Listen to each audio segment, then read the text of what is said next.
Welcome. Today, we will discuss a question that has divided the Star Wars fandom, keeping it engaged in debates for several years. Today, we will explore whether Mace Windu truly defeated Darth Sidious fairly in their confrontation in the Chancellor's office on Coruscant. This, as you well know, was one of the most important duels of the Clone Wars, and according to some, the most significant, as it marked Anakin Skywalker's turn to the dark side of the Force. What many don't initially consider is Palpatine's ability to sense the presence of Force users he knows from considerable distances. Thus, Sidious was aware of the arrival of young Anakin Skywalker and had devised a plan for the Jedi to turn to the dark side, becoming his ultimate apprentice. By the end of this video, you will understand how Palpatine's plans shifted from what he had envisioned when the Jedi entered his office. Despite the setbacks encountered during his meeting with Windu, Sidious emerged victorious in every aspect, and even if it may not seem so to many, the Sith maintained control throughout the entire confrontation. But first, let's analyze the figure of Mace Windu.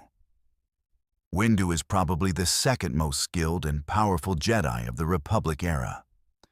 However, his abilities are often misunderstood or even overestimated by fans of the saga.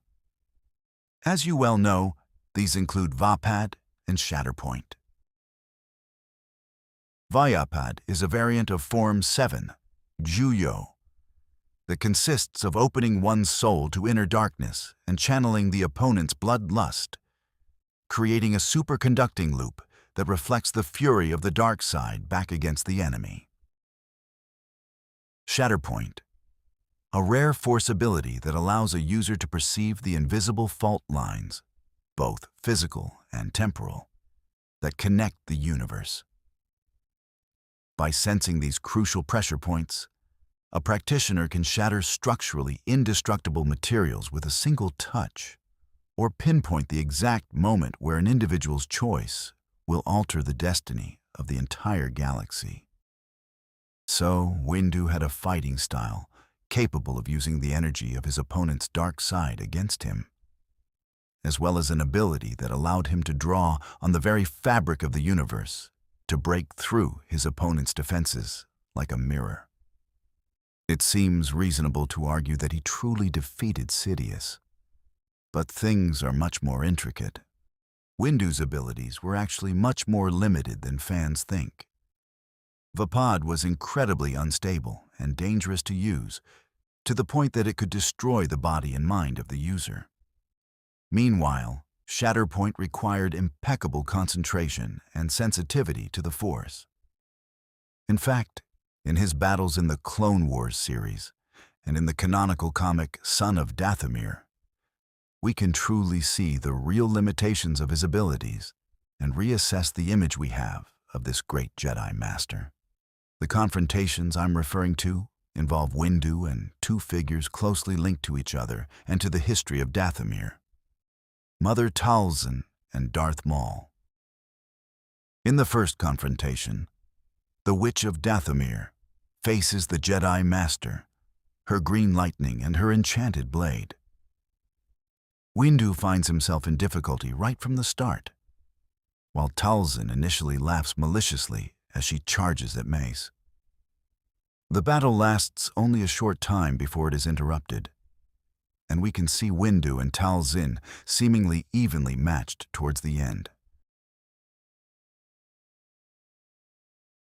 In Son of Dathomir, Talzin possesses Dooku's body and uses it to fight against Sidious himself. However, unlike with Windu, this confrontation is completely one-sided. Sidious disarms Talzin in just a few moments, mocking her for her lack of skills compared to Dooku, before striking her with his Force lightning and commanding her to release her apprentice. Here we can see how Sidious disarmed an opponent who challenged Windu in terms of lightsaber skills, effortlessly and without struggle.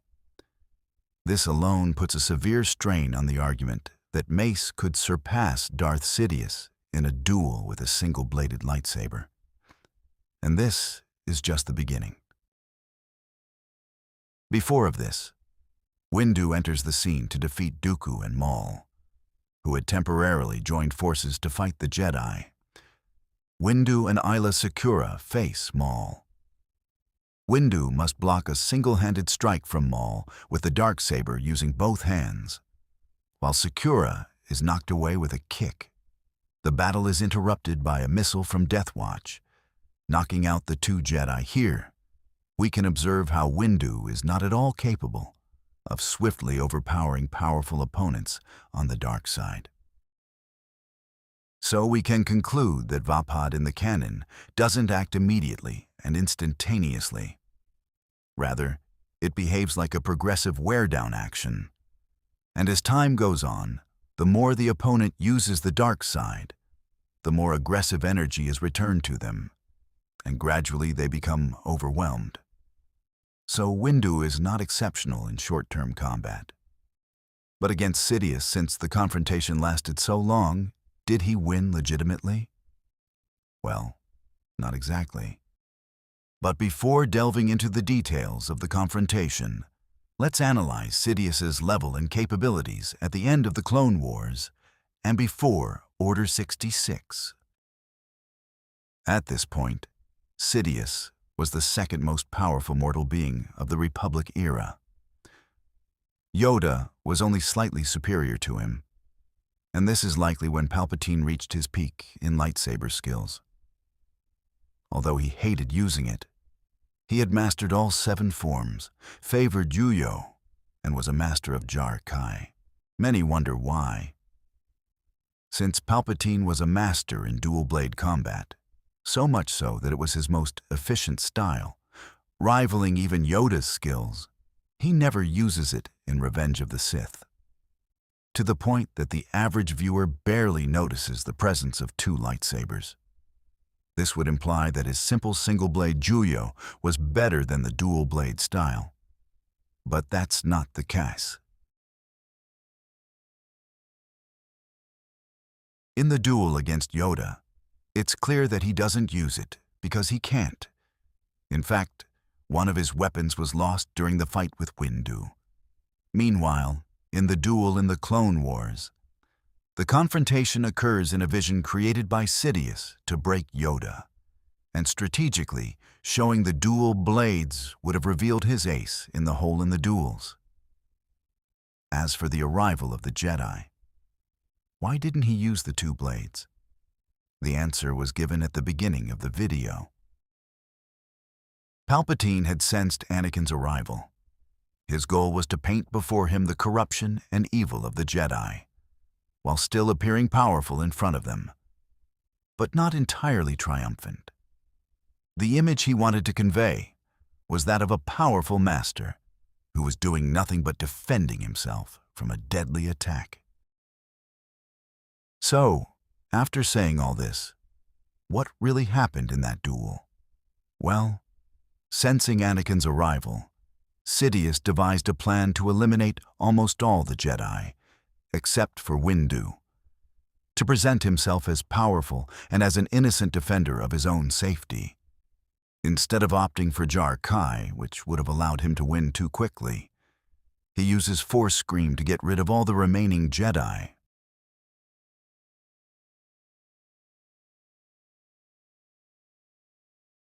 Then he engages in a single duel with Windu, holding back significantly during the fight.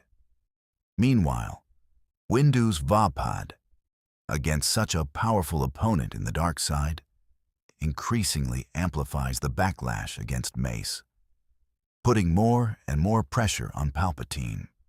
The fight continued, and Sidious began to recognize Windu's danger, starting to duel more seriously while still not giving his all and holding back much of his power.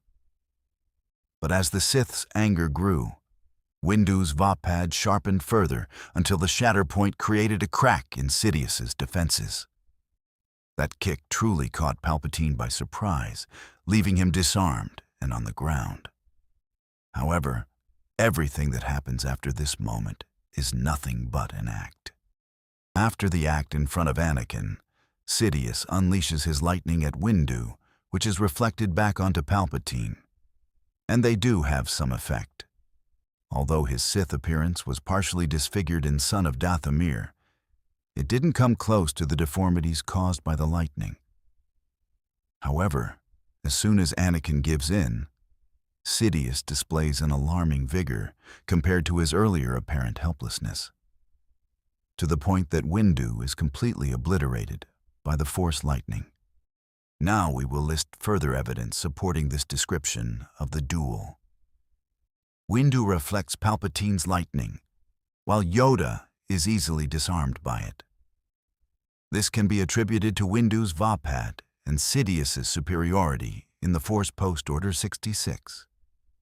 However, it raises questions about how the Sith knew how to disarm an opponent with that ability. Then there's a question, almost completely ignored by fans, regarding Palpatine's appearance during the fight. He doesn't show either his Sith eyes or the deformities he had in Son of Dathomir. This not only supports the idea that he wanted to appear innocent in front of Anakin, but also suggests that he wasn't truly tapping into the dark side at 100%, as he does in that comic when he presents himself as Darth Sidious. So much so that he doesn't use the Force or Force lightning throughout the fight, except at the end. This is quite bizarre for a character who regarded the dark side and the Force as the true and only weapon of the Sith, and who despised dueling with a lightsaber. If Anakin had seen a Sidious like this, he would have recognized his evil and intervened to defend Mace. Palpatine didn't intend to overpower his opponent, but to reach a stalemate that portrayed him as being in the right. And despite being on the ground and assuming he couldn't disarm Windu, Sidious had another lightsaber hidden up his sleeve. Yes, unlike in Legends, where the second saber was concealed in one of the statues in his office, in canon, it was in Palpatine's sleeve. So, in short, even though Mace, as George Lucas claims, defeated Palpatine fairly, he was in control of the confrontation the entire time. If Anakin hadn't blocked Windu's strike, Sidious would have pulled his lightsaber from his sleeve and parried the BL. If Sidious had wanted to get serious, his eyes and face would have taken on the features of the dark side, and he would have fought at his maximum, utilizing all his aggression and skills in single-blade juyo. Most likely, Windu's Vapad wouldn't have had enough time to accumulate sufficient energy for a reaction. But if the Jedi had managed to hold on, and by some miracle succeeded, Sidious would have switched to Jar Kai and would have definitely defeated him. In conclusion, Windu did nothing more than defeat a Palpatine who wasn't actively trying to win and wasn't giving his all. And even though he was disarmed and on the ground, he likely still had the ability to disarm his opponent with Force lightning. He was still at full strength, contrary to what he wanted to make others believe. And he also had a second weapon concealed and ready for use. So, did Windu win? Yes, but not truly.